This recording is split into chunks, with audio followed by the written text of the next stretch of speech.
I would like to introduce the next speaker. He's going to talk about size does not really matter. Yeah, so I want to introduce to Big Phil.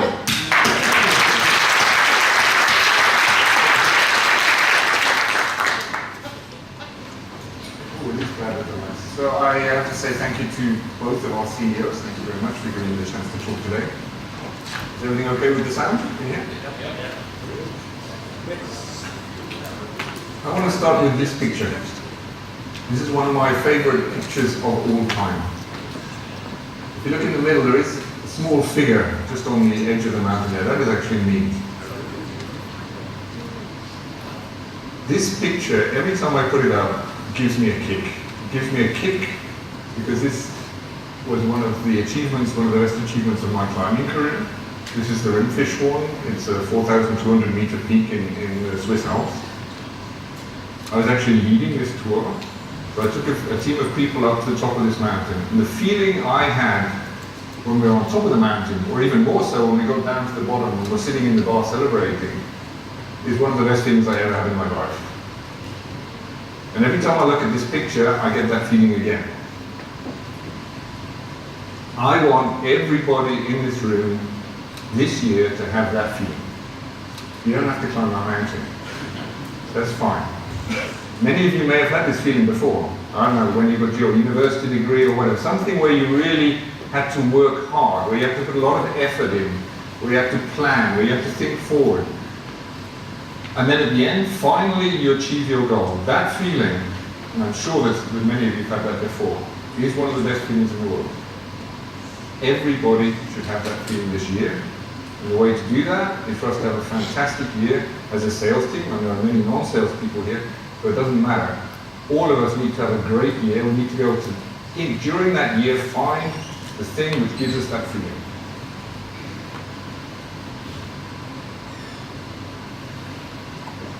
I know that jet lag and alcohol, in combination, they're deadly. They make it very difficult to concentrate and very difficult to remember things. I've put up the 3 things that I want you to go away from at the end of the, partly of my session, but more from the whole sales conference. So I want to make it easy for you. So these are the 3 things. We are the challengers. Lucas talked about it a bit. If you look at the market at the moment, there are some gorillas out there, as I described them on here, and then there are 1 or 2 players behind them, but there is only one real challenger, and that is us. That's a slightly different situation than we've had before, but I think it's a great place to be. Everybody loves a challenger. If you think about sport, people like to go for the underdog. They like to go for the different player. They don't want to go for the one who always wins and so on. Being a challenger is a great position to be in, and that is where we are right now, and we need to use that. And being a challenger means being different, not trying to be the same as the others, but being different, give an alternative to our customers. Please take that away with you. The second point is all around confidence. Now, you're not going to get that from my talk here, but if you spend your time during the next 2 days talking with all the people we have here, the talent that we have in this room, if you spend your time and go and look at the products that we have being supported on the stands outside, if you listen to the talks which we're going to get from the product management team and so on, we have great products, we have great people. That combination is an absolutely winning combination. And you need to go out with 100% confidence that you are part of a great company and that you're going to go out there and sell it. Our customers expect us to be confident. If you're not confident in everything that we can do, how can we expect them to be? So go out of here with confidence. At the end of the 2 days, you need to be pumped up, you need to be full of belief in your partners, all the people around you, in the products that we have in the company as a whole. And the last point is around existing customers. These are the people who pay our salaries. There's a lot of exciting things going on. We've been talking about verticals, we're talking about moving into new markets, we're talking about winning new customers. We can only do that because our existing customers give us enough money to do that. They're the ones who pay our bills. We need to focus as a company and also as a sales team on our existing customers. I'm not saying we don't go after new customers, I'll talk about that a bit later. But these are the guys who are really paying our salaries, and these are the guys we need to spend most of our time with. These are the people we need to really support. We need to give them more value. Okay, so I can almost sit down now, but I'll do a few more slides.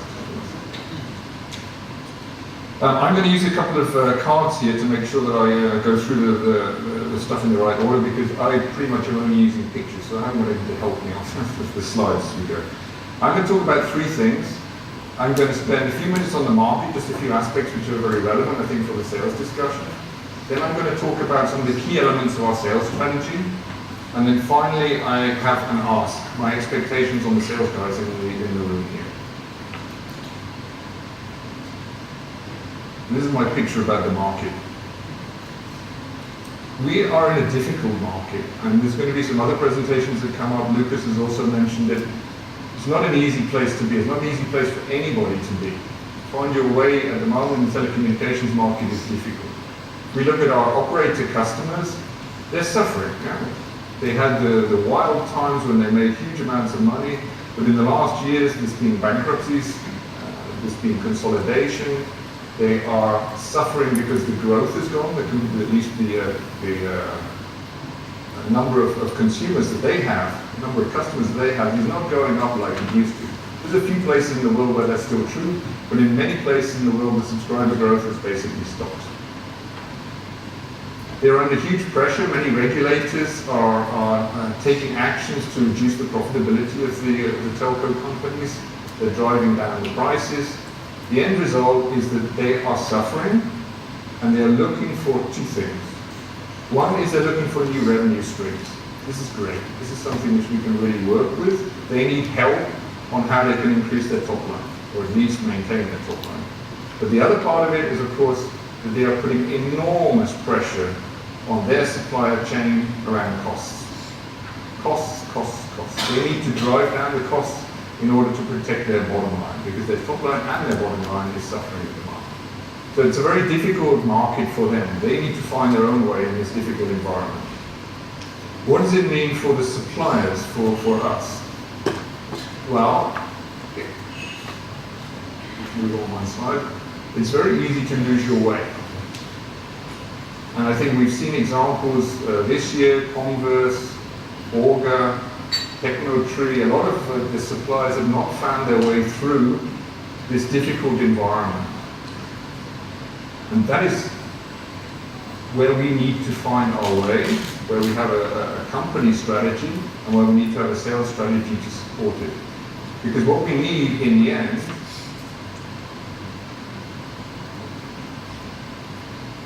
is we need to find a way to the top. This, just in case you're interested, is actually called the Bianco grab. It's one of the finest ice routes in the Alps. It's called the Stairway to Heaven. Beautiful route, but you don't want to make a full step on the way up there or you're gone. I think that's the environment that we find ourselves in as well. We need to have that beautiful route in front of us, and we need to stick to it. We need to find our way to the top.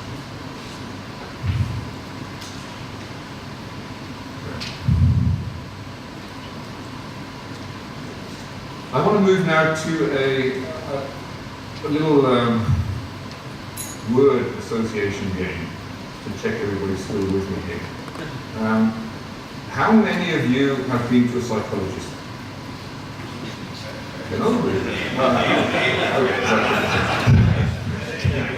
I was expecting at least one. That's not a fair question. But what I have seen from films, from books and everything, is psychologists play a little game called word association. I think it's a way to get some insight into the way people are thinking. And I just want to play that game with you just for a minute. The game goes like this. I say one word, and the first word, not an idea or a sentence or anything, but the first word that comes into your head, I want you to say it. And then I'm just going to collect a few of those words from you. Okay? It's very simple. I say one word. First word that comes into your head. There's no right, there's no wrong answers to this. We will send a few people to hospital if they come up with the wrong answer.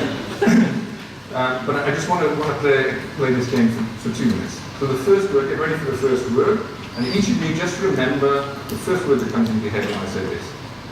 Big. Okay. So now I just need a couple of people to volunteer. Somebody tell me what word came into their head. 2 people. Huge. Okay. Bigger. Bigger. Win. Large. Deal. Global. Global. Global. Okay. Lots of different ideas. It's good. Let me try with the second word. Small. Okay. That was one answer. Big. Any other words which people are putting out? Flexible. Fast. Fear. Sorry? Fear. Fear. Okay. Clever. Clever. Size. Okay. That's enough. the point I want to make is that words like big and small can mean totally different things to different people at different times and different contexts, depending on what you're talking about. So, now, what we're seeing in the market at the moment is that most of the big deals, I would say almost all of the big deals that we get involved in, end up with just 3 people left. It's Huawei, it's Ericsson, and it's RedKnee. So the first thing is, welcome to the Premier League, congratulations to everybody here.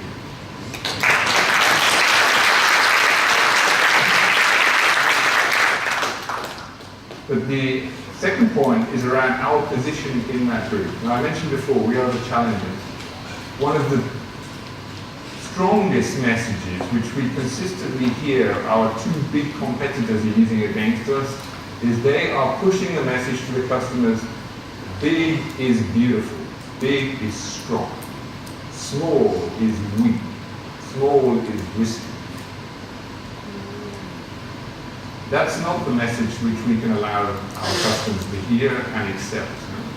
We need to change that game. We don't want to defend by trying to be the same as the others. There's no point in trying to claim we're as big as a Huawei or an Ericsson or whatever. But we need to change the game. We need our customers to believe that big is boring, big is bossy, small is sexy, small is fast, small is innovative. These are the types of associations that we need them to have with us. We need to move away from defending that we are small. We need to be really happy. We need to push the benefits of being small. We are different. Let's be proud to be different. Let's push the benefits of being different. We don't want to be Ericsson. We don't want to be Huawei. These are 2 huge companies with a small BSS OSS business. We are a medium-sized company 100% focused on monetization. You won't get the management of Ericsson spending their entire attention on monetization and the problems that their customers have with getting money from their products. But everybody in our organization, from Lucas down, that's what we spend every day doing. We need to get those messages across to our customers. It's not a disadvantage to be small. It's an advantage to be small. They can present their arguments as much as they like. We need to present ours. So be proud of the size that we are.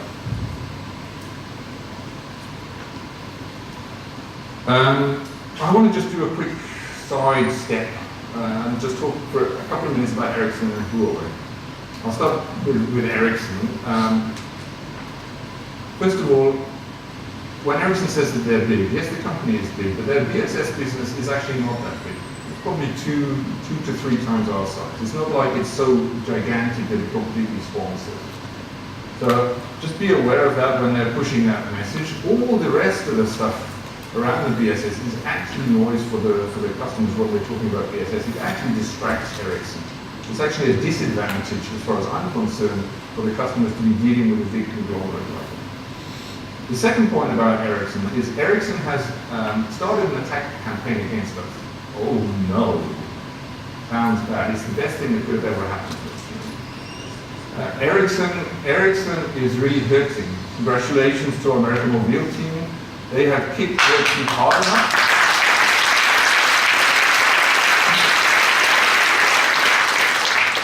They have kicked Ericsson hard enough in one of their home markets.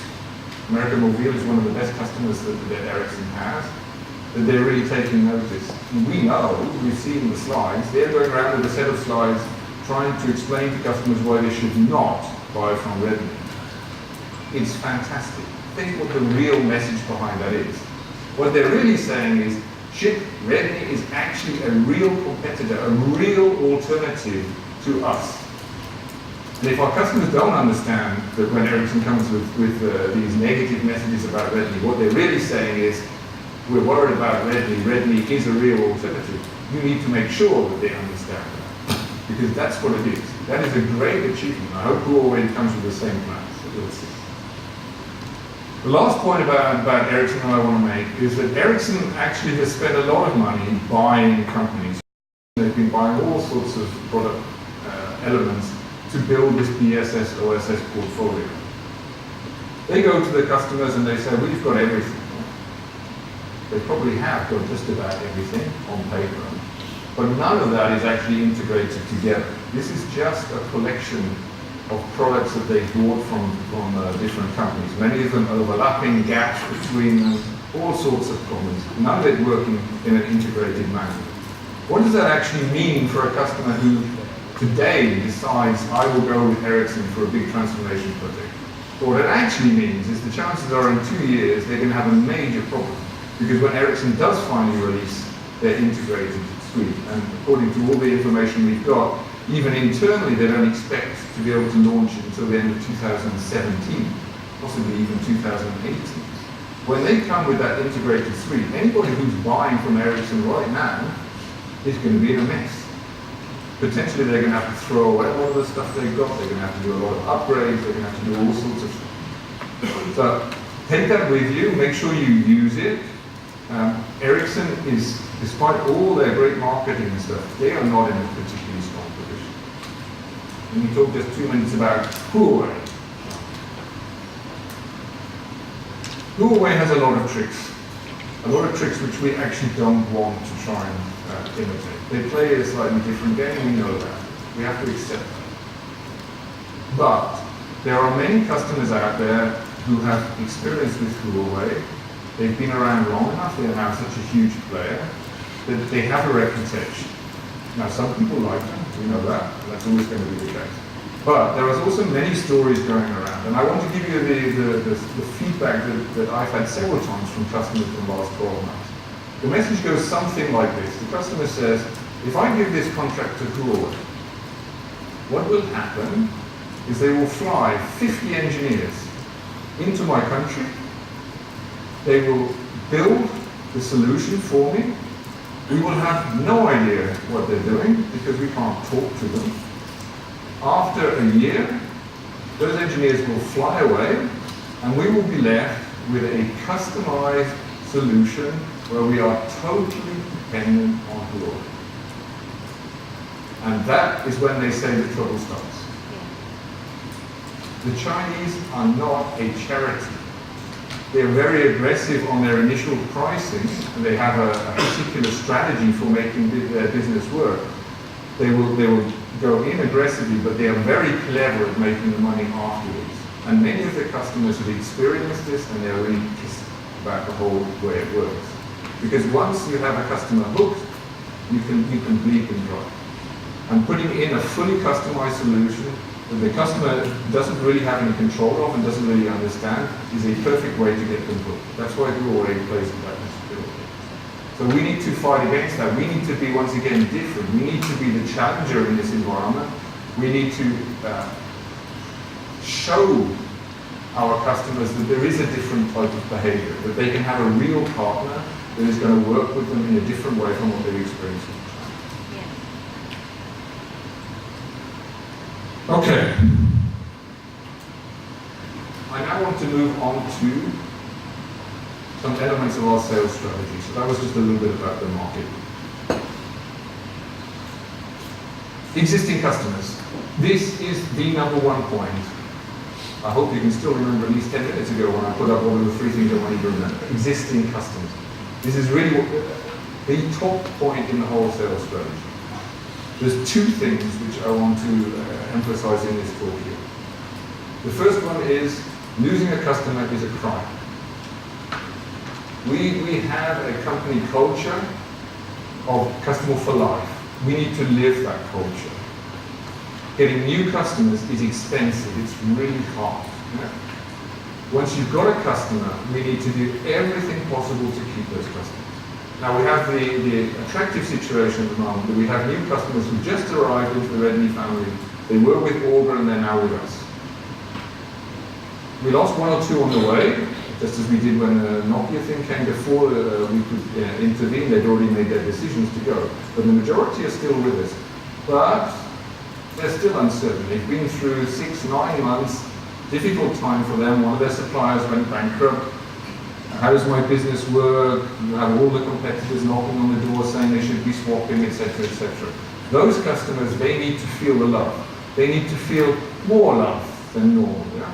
We need to bring them back so that they really feel that RedKnee was a great thing for them and that they're happy to continue with it. So all of you who have contacts in any way with the new or the customers, you need to do more than normal.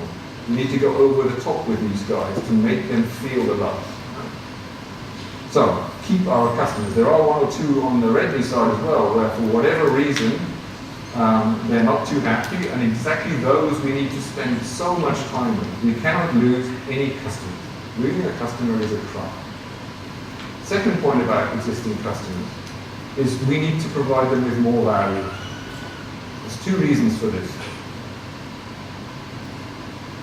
The first one is that if we are providing customers with value, if we're helping them to get value from what they bought from us, they are not going to look elsewhere. If they really see that the investment they've made in a charging platform, in a billing system, whatever it is which they bought from us, if they really see value coming out of that, if they see that we are supporting them in getting more and more value out of that, they will not even look around for an alternative. If the platform is just sitting there and is being used on a day-to-day basis, no extra value coming out of it, at some point somebody starts thinking, oh, maybe we need a new one. The other point is, this is our best way to make money. And I'm not just talking about orders, I'm also talking about profitability. Upsells. If we take an example, if we take a customer who has our charging platform, our biggest product area at the moment. If we can upsell on that charging platform, typically we get very good margins, we get a great business, which is continuous over the years. And I want to, for instance, we talked about AMX being successful with certain things. I also want to talk about, for instance, the Vodacom team. Every time I look in Salesforce, I see 2 or 3 of these 200, 500K user cases where they are selling something to Vodacom. It's always something different. I can't remember what it is at the moment. It's bundles and things like this. Shared bundles, I think, is one of them. There's another one in there. 200, 500K, very, very good business, really helping the customer get value from the platform. These are things that the customers are actually going to make money with, so they're happy to pay us money for that. When I look at other customers where we have the same platform, I don't see it. I don't see the same continuous string of 200, 500K deals, user cases, disaster recovery systems, extra features, extra functionality, things that the customers really need. I don't see that. And we need to see that. We need to really add value for our customers and as a result benefit ourselves. So that's the second point around the existing customers. There is a second element to this adding value to the customers. On top of upselling on the products they already have, so new features, new user cases and so on for the products that they have, we also have this cross-selling element.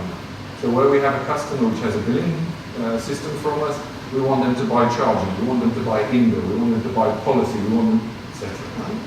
Now this is a little bit more difficult because some of those customers, or the opportunities, let's say, to do one of those cross-sells is not quite as often. And we spent a lot of time during FY 15 working on which customers could be persuaded to buy what, and so on. We had matrices for all the top customers. We had workshops, etc., etc. We also did a lot of training to make sure that everybody in our organization actually understood what our product portfolio was. The reality, however, is that those measures did not work. We did not do well at cross-selling our products into the existing customer base. This year we're going to try something different. We're going to put in some central people who have a worldwide responsibility for selling those products. Their role will then be to support you, to support the account teams, but also to push you. This is not just about being pulled, waiting for you guys to say, oh, I want to sell in-bill. My expectation is that we really push all of the sales directors and account managers to get out there and make sure that all of our customers understand our entire portfolio and that we really have plans about how to make these things happen. This is an area where we did not do well in FY15, and it's absolutely critical for our business, and we have to do better in FY16. In a tough market, we need to focus on our existing customers. We need to get value from them, and that means that we need to be spending most of our time and energy making that happen. Okay, second point. Telco groups. The world is moving more and more towards these groups. Talked about consolidation before. We see it everywhere. Many of the groups are also, let's say, moving the decision power more centrally. I mean, it goes backwards and forwards between central and in their individual opcos, but many of them are making very centralized decisions at the moment. We have 5 significant opco groups where we are present. So it's Vodafone, it's Deutsche Telekom, it is American Mobile, Origo, and TIM. In these 5 accounts, we actually have significant business already. We need to keep working with those accounts. We've been doing some good work, and I mean, congratulations to the Vodafone team. I understand that we now are at least on the unofficial acceptable suppliers. We still haven't got to the point of being a preferred supplier. I think that's something different, but I do understand that there's some positive feedback that we are starting to get some recognition within the Vodafone group. We need to do a lot more. And to support that, what we're actually going to do is we're going to introduce a global director role for each of those accounts, and some of those have been appointed, some of them are still there. But I want to tell you the story of FY15, the great success story of FY15 with the American Mobile account, because this is the way we need to make it work with the telco group. American Mobile had basically decided to swap all of the Nokia stuff out. They were gone. Our platform was still in Peru, but actually Technotree had been given a contract to swap it out. Our team, the combination of sales and operations, did a great job persuading American Mobile to give us a chance to upgrade our platform. We had a bit of luck. Technotree wasn't doing a great job, so they opened the door a little bit for us. But as soon as it was open, our team stepped in.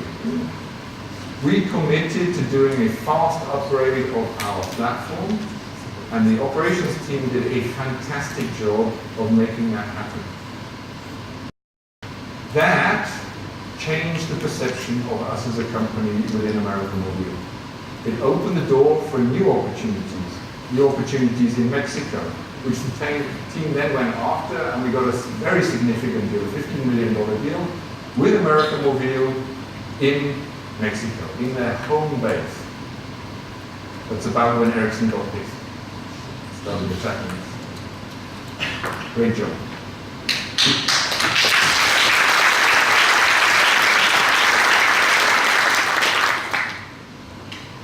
Once again, the operations team is doing a great job. Because what is happening now is that we have opportunities in American Mobile, in Ecuador. We have new opportunities in Mexico. We have real support in Mexico for our TAG business, which we're pursuing in Europe, because TAG was bought by American Mobile. This virtuous circle, as I call it, this promising the customer something, doing it well, getting credibility and credit for it from the customer, allowing you to have more opportunities. This is the way it needs to work. This is the way we need to work inside all of the group opcos that we've got. I think the American Mobile team is showing us the way, and we want to duplicate that model in all of the other ones that we've got. On top of that, there are probably two other ones which I just want to mention, two of the big groups where I at least see game-changing opportunities. Game-changing for me means it can really change the way we're perceived in the market if we're successful. Telefonica is looking at replacing all of their charging platforms throughout Latin America. As you probably know, Telefonica is huge in Latin America. We are part of that process. It's still going to take at least a year, so we're in at the right time. I say the right time. It's good to be involved in those discussions right now.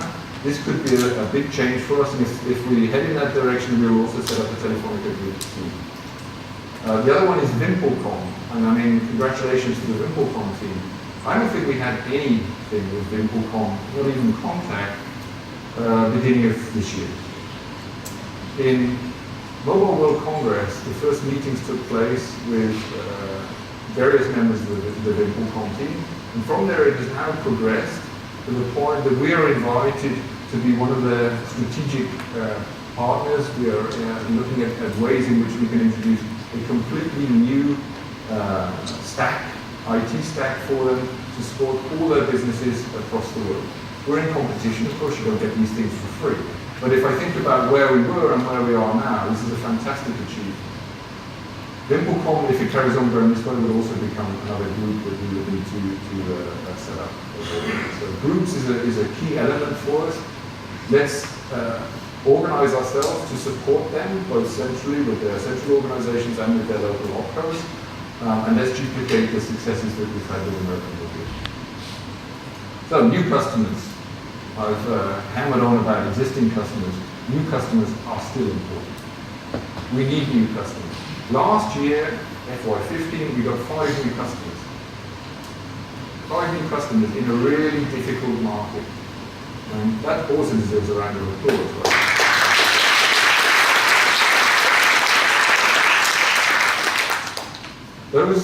Those 5 customers, we want to do the same thing again this year. We want another 5 customers, 5 new customers this year.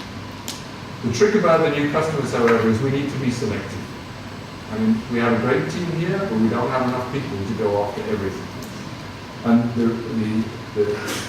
we need to be very selective, and that we need to be selective early in the process. The key is the early qualification of the opportunity. Let's make sure we go for the things which we're really good at. So what are we good at? Another slide. There are 3 areas that we see at the moment where we are really strong, where I believe we are world beaters. The 3 areas are the following ones. Adjunct data charging. Adjunct data charging, not only do we have a fantastic product, but we probably have 2 of the best references in the world, both from India and KDDI.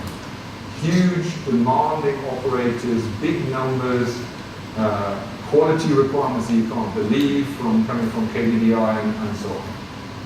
In the adjunct data charging space, and this is of course one of the areas where many customers are interested because it's one of the new revenue streams, or at least one of the areas where they can generate new revenue. Adjunct data charging is a really strong point for us. So if you see a new customer, or in fact an existing customer, who is looking at adjunct data charging, that is a sweet spot, that is the type of customer we need to go for. The second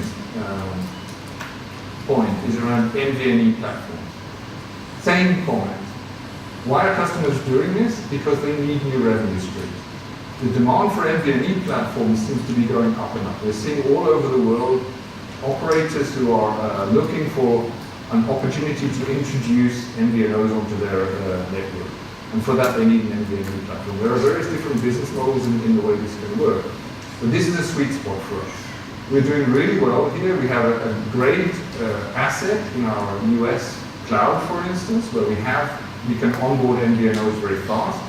And with the AMX deal, we have once again a fantastic reference. Not quite, well, it is up and running. We have the first MVNO running on that. So this is another sweet spot. If you see these types of deals coming up, new customers or existing customers who want an MVNE platform, we are really strong here. Make sure we go after those. And the third area where we're seeing a real strength is around the let's say, complete solution for the smaller operators. So in Africa, for instance, we see a lot of demand for this now. We have a very good product portfolio. We know that in certain areas, the tier ones want more. Fine. But actually, for the smaller operators, what we are offering, a productized solution, which means it's much easier for them to handle, so they can take the standard solution from us. This is a really, really strong place for us to be. So this is the third sweet spot that I would say. These three areas are the three areas where I believe we can win every time, and which we need to use for the qualification of our new customers. Okay, around verticals, as Lucas mentioned, the intention is to have a separate team really driving the verticals business, going after some of these customers outside of the telecommunications space. Fine. However, the majority of the people in this room are going to be working in the telecommunications space. It is still a relevant topic for you. Why? Once again, we need to go where the customers are looking for new revenue streams. We have a number of customers at the moment who have decided that maybe they would like to sell their services outside of the telco space. And the two which come to mind at the moment is Orange and Vodacom. Both of them are looking at whether they can provide prepaid services for the utilities. I mean, they have the infrastructure, they have the experience of doing prepaid. I don't think anybody knows how to do prepaid better than the telecommunication market. So they can use that expertise and their investments that they've already made to sell that service prepaid for the utilities. Now, when those come up, it's you guys. It's not going to be the new business unit, which is going to be looking into that. If we're going through a telco selling utility stuff, we need to do it here. These are great upsells. They're also fascinating discussions with customers. If you want to get a CEO to light up, you go in there and tell him how you're going to help him generate some new revenue streams by using his existing infrastructure somewhere else. So don't forget about the verticals just because somebody else is, let's say, doing it in a business unit. In the telco space, we also need to sell the verticals. Services offering, I won't just say too much in this here, but I mean, Lucas, I think, already said it for me. We need to do more in the services space. Whether it's software as a service, whether it's cloud, whether it's managed services, we need to up our game in the services space, and we need to also sell that. We need to sell the value of our services. So services is also a key element of our strategy going forward. I've put multiplayer on here because I get so many questions around multiplayer. What is our strategy around multiplayer? Well, I think if we look at the market as a whole, many of the operators are moving towards multiplayer. Part of the consolidation is also that fixed operators and mobile operators are coming together, ISPs, even content providers, cable companies, they're all coming together. They want to be able to offer their customers more. They want to be able to offer them a multiplayer solution. Some of those are then trying to, let's say, consolidate their IT infrastructure behind it. Some of them leave it as it is, and some of them want to consolidate it. They want to transform and have one IT back office, let's say, to offer all of this multiplayer. This is an area we're investing heavily in. I am sure that Chris and the product team will be saying more about it. We need to play in this space, and we are playing in this space. I hear comments like, oh, the others are so much better, they've got a better product portfolio. I don't believe that that's true. Ericsson has had some success in selling this, but I don't think, at least I'm not aware of one project which is actually really up and running in a live sense on multiplayer. So their story is good, but whether their reality is good, we don't know yet. We need to go out there with confidence and sell what we have. We can develop all of this stuff. We have most of it already. We need to do some extra bits and pieces. But we can sell it now. We need to fight like mad in the multiplayer space. We need to get a good reference in the multiplayer space. And let's not believe that the others are too far ahead of us, because they're not. This is a new and developing market, and one which we need to play our part in. Last point is about partners. Lucas also mentioned this one. Partners can strengthen us in many ways. Partners can give us credibility. Partners can give us new sales channels. Partners can give us products, etc. We need to work with our partners better, we need to have more partners, and we need to make those relationships really work.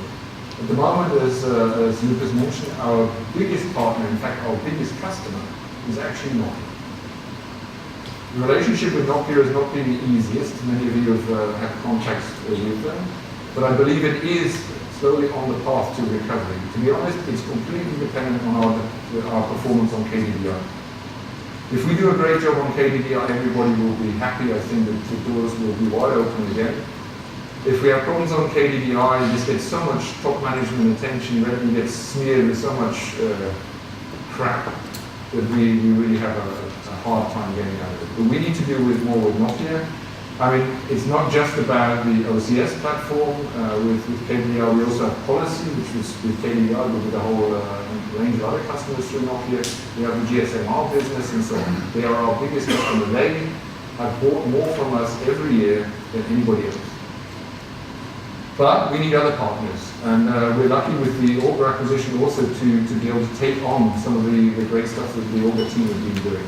So we have Wipro coming to join us. What are they talking about?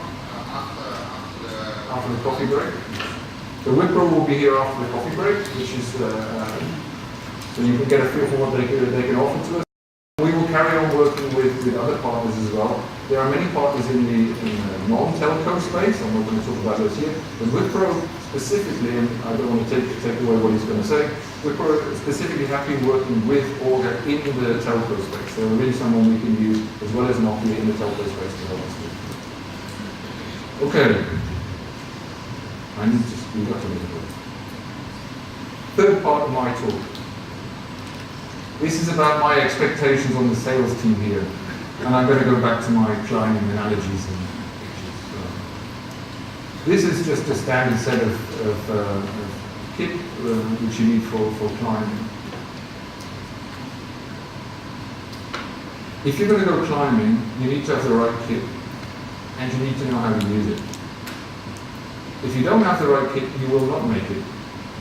And you need to know what you're coming up against. There's no point in taking this pair of boots, for instance, if you're going to do some detailed rock climbing. You won't make it up. These are glacier boots. Right? If you want to go across a glacier, you need to have these types of boots. You need to understand what you're trying to do. You need to have the right kit, and you need to be able to use it. It is a key to success, and if you get it wrong, you might even die. It's the same thing in sales. My expectation on all of the sales guys here is you know our portfolio. You know our company, you know our strengths, you know how to present our portfolio to our customers in a consistent way. Listen to the way that Lucas presents the company, listen to the way that our product teams present the products so that we understand it. You don't need to be the product specialist, that's not what I'm talking about. But everybody needs to understand our portfolio. We have spent a lot of money as a company on sales enablement.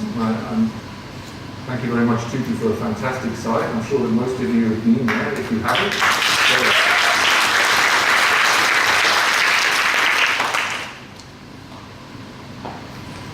that enablement side will carry on developing. That provides you with the base information that you need to be able to do your job. That's providing you with the tools.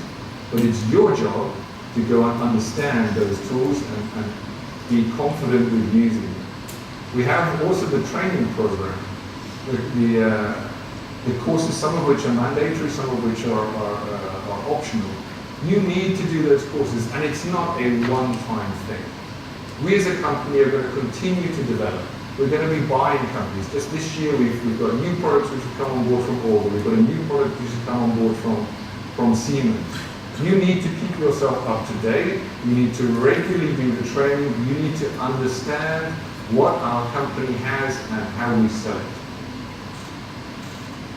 Same comment is here. If you get it wrong, you will not succeed. You need to know this. Second point, teams.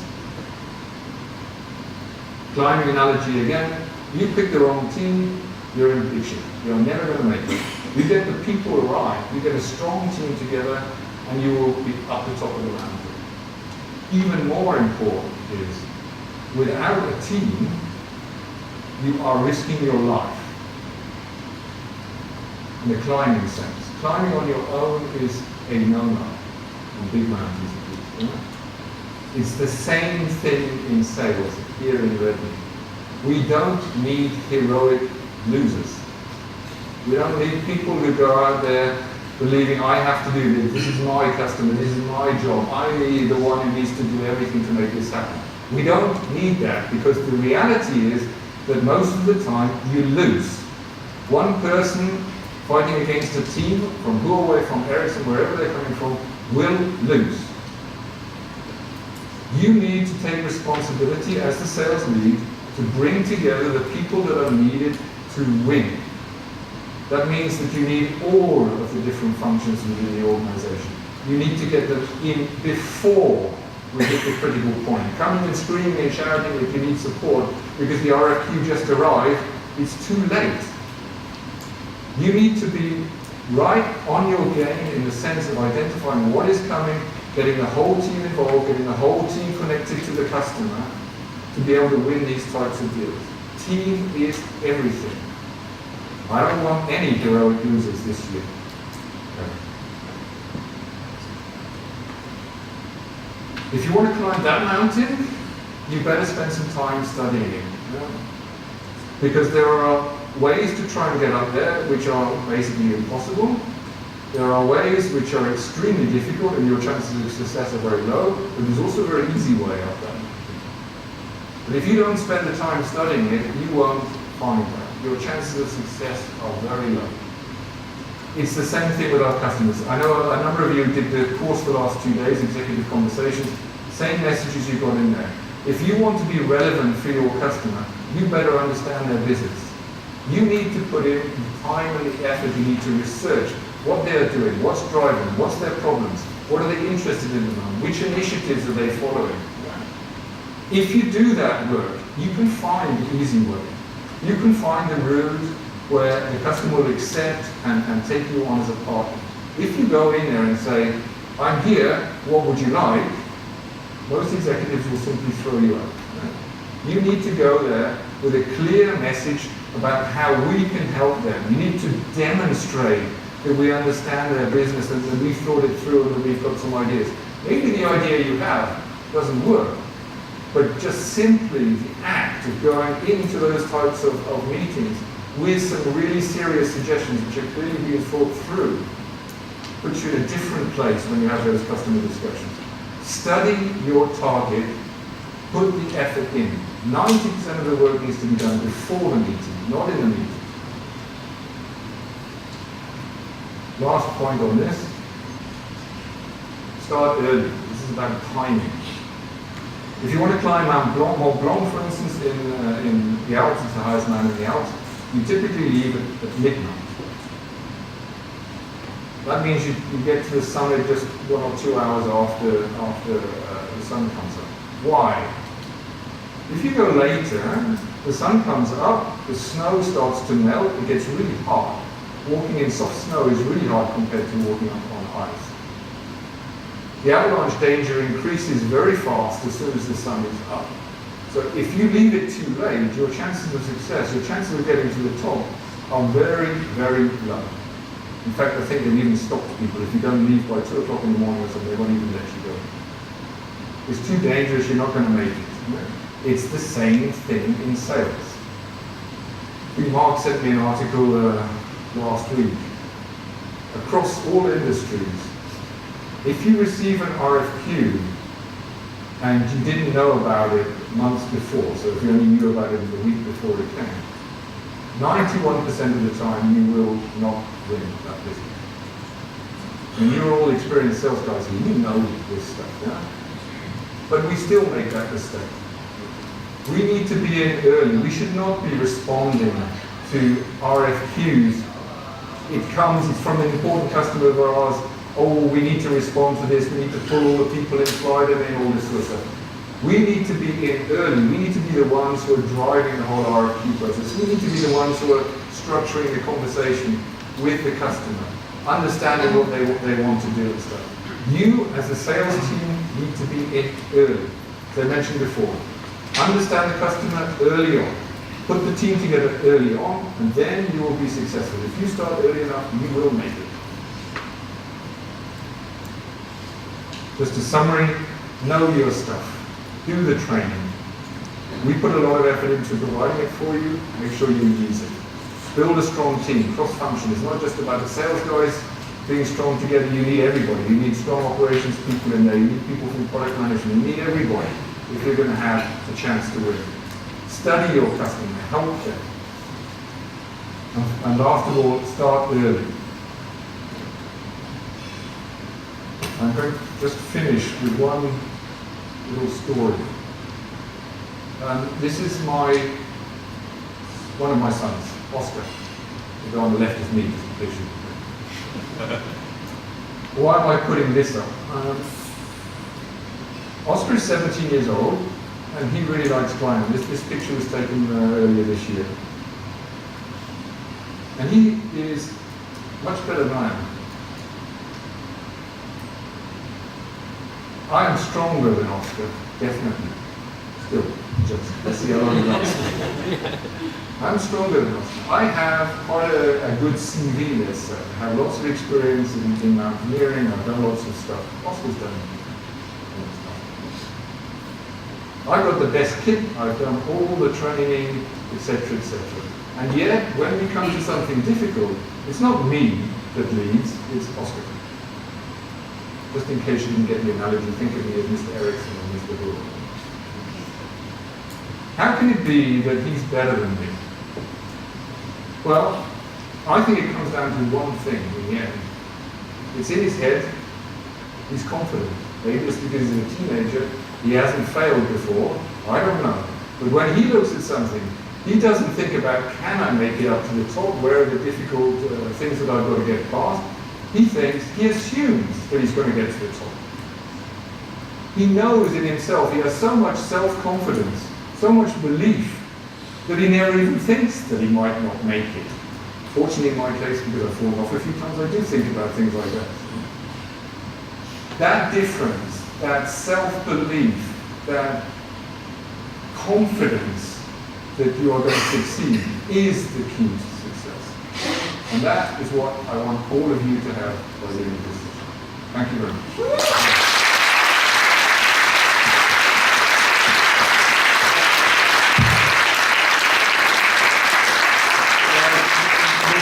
Was very, let's say, in my eyes, very inspirational, motivational story from Phil is we have the 3 questions before we go to the break. So can we ask question number 1?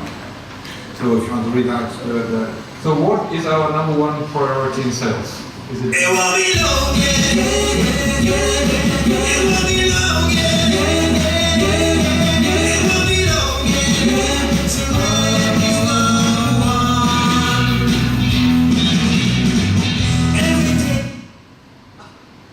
Oh, you were listening, guys. Very good. Somebody wasn't it?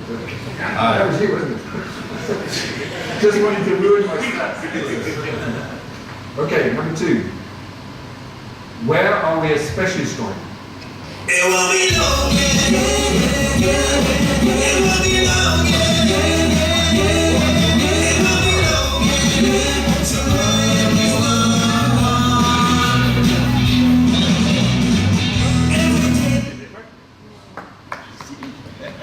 okay. Not quite as good, but the right answer is number 4. All 3 of you are very good. Okay, last question. What is stopping me from having the best sales year ever? It will be long, yeah, yeah, yeah. It will be long, yeah, yeah, yeah. It will be long, yeah, yeah. So run is number 1.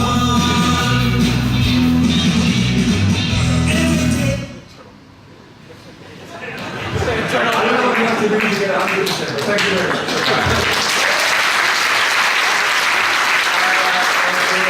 We're going to have a break now. I think Phil showed some beautiful pictures. Also, we want to show you some memories also from Vietnam. There are some photo booths there. Also, use your passport and go to visit some of the booths. You need to visit all 8 booths for the next 2 days. And then you'll come back in the next, let's say, quarter to we start. And also, some people have some brochures put on some desks. Please take them with you or read them whenever you have some time. Thank you.